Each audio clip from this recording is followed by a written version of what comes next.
This is from Jennifer. Jennifer asks, I know all the career guides say to network to find a job.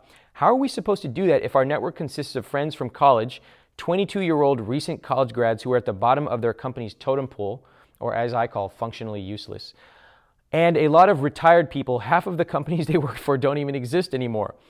Also, how do I get over this feeling that networking is cheating?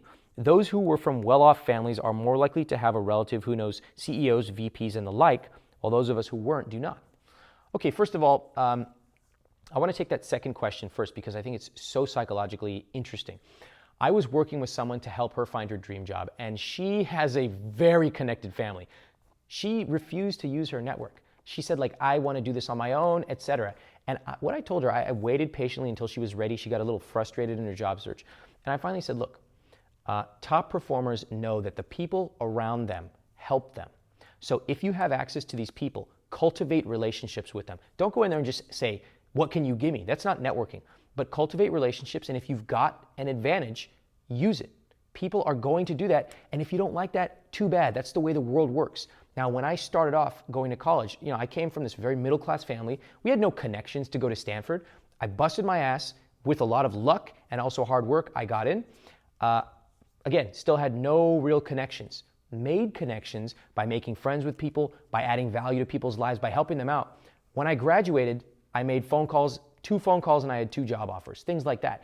That was because I had spent years helping other people out, adding value, doing that kind of stuff, and that they knew that I could perform, I could deliver, etc. That is networking, where you give, and maybe somehow, possibly one day, it comes back to you. Now, okay, how do you do that?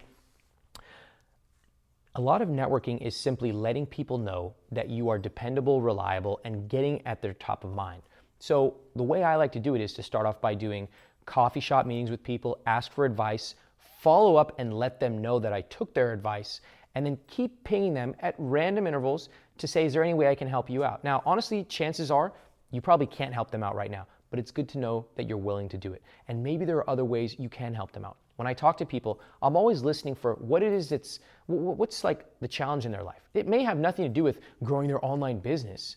All right, maybe I could help with that, but it's not that. It's maybe something like, my kid's having trouble like doing his college applications. Well, guess what? I did my college applications pretty well. Maybe I could help with that. There are lots of ways you can help.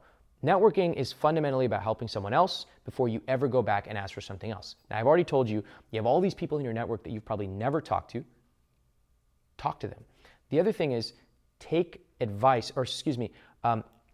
start reaching out to understand the lay of the land. You mentioned that